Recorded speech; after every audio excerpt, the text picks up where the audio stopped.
Já começou no Marrocos a COP22, a Conferência das Nações Unidas para Mudanças Climáticas. Vai debater a implementação do Acordo de Paris, que prevê uma série de medidas para reduzir os efeitos da emissão de gases do efeito estufa. E um dos setores que mais vai contribuir com essas medidas é o agropecuário. E quem vai participar dessa reunião é o presidente da Federação da Agricultura e Pecuária do Acre, Assuero Veronês. Muito bom dia, presidente. Bom dia a todos os amigos aí do canal do produtor. Tá certo. Qual é a importância da CNA participar então da COP22? A CNA já vem acompanhando praticamente todas as COPs nesses últimos anos, porque entende que o impacto desses acordos que estão sendo elaborados, especialmente do Acordo de Paris no ano passado, tem um impacto bastante significativo sobre o setor agropecuário. Como você disse, o acordo em dezembro do ano passado, após intensas negociações nesses anos anteriores, contando com a participação de mais de 190 países, inclusive os grandes emissores Estados Unidos e China, foi fechado o acordo para um regime de controle e redução das emissões de gases de efeito estufa. Isso aconteceu o ano passado em Paris. Foi o chamado Acordo de Paris. Essas novas regras, dentre outras medidas, elas visam a substituição gradual do uso dos combustíveis fósseis por fontes renováveis de energia. A sugestão do chamado IPCC é de que deva-se triplicar ou quadruplicar na matriz energética mundial até 2050 a participação de fontes sem emissão ou com baixo nível de emissão de carbono.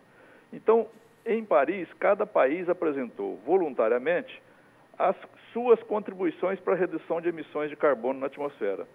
Não houve um estabelecimento de metas para os países, mas sim cada um apresentou aquilo que ele entendia factível dentro da sua conjuntura social e econômica.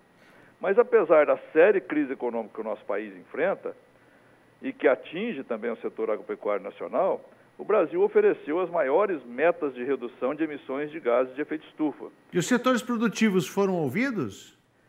Foram ouvidos porque a gente sempre participa dessas reuniões, mas é óbvio que a força dos movimentos ambientalistas e dessas organizações não governamentais é muito grande e sempre responsabilizando o setor agropecuário como o principal emissor, o principal causador do aquecimento global. Nós temos combatido isso severamente, com base em dados, em pesquisas, em números que mostram que isso não é uma realidade, especialmente quando se calculam essas emissões a partir de métricas não muito bem ainda definidas pela ciência. Então, a contribuição em contrapartida das emissões que o setor causa, a contribuição que o setor oferece à sociedade brasileira e também na questão climática é muito maior do que a responsabilidade que se quer atribuir ao nosso setor. Agora, presidente, entre as metas que envolvem o setor está reflorestar 12 milhões de hectares de florestas até 2030. Isso é possível? Na minha opinião, não. A não ser que houvesse um esforço monumental de todo o setor agropecuário, apoiado por políticas públicas muito bem definidas e delineadas, de apoio a uma ação desse tamanho. Para você ter uma ideia, de 50 anos para cá, a silvicultura brasileira conseguiu plantar 7 milhões e meio de hectares, de eucalipto e pinos principalmente. Como nós vamos fazer agora em pouco mais de 12 anos para recuperar 12 milhões de hectares de floresta? É claro que nós temos aí o Código Florestal que nos obriga a recuperar as APPs, a questão da reserva legal, mas eu não vejo possibilidade do setor ter recursos para fazer um investimento dessa grandeza, porque é um trabalho muito caro, que implica também em diminuição de produção, porque diminui a área produtiva, né? E mais do que isso, sem políticas públicas adequadas, sem um fortalecimento institucional, sem quantidade de recursos financeiros para financiar tal meta ambiciosa. Quer dizer que o custo para implementar essas medidas vai ficar com os produtores? Sem dúvida. O que se pretende é que esses 12 milhões sejam recuperados dentro das propriedades rurais. E não há nenhum programa de injeção de recursos a fundo perdido. Nada disso. O que se pretende, no máximo, é criar mecanismos de financiamento. E com as taxas de juros que estão sendo praticadas hoje, eu não vejo viabilidade em produtor tomar recursos a esses custos para fazer recuperação de floresta. Então, ou o Brasil rever essas metas, ou nós vamos ter que estabelecer políticas públicas muito fortes, muito direcionadas, com juros muito baratos, né, para que os produtores se sintam estimulados a fazê-lo, ainda que tenha a obrigação legal de fazê-lo. Na reunião da COP22, presidente, também vai ser discutido um fundo verde do clima, é isso?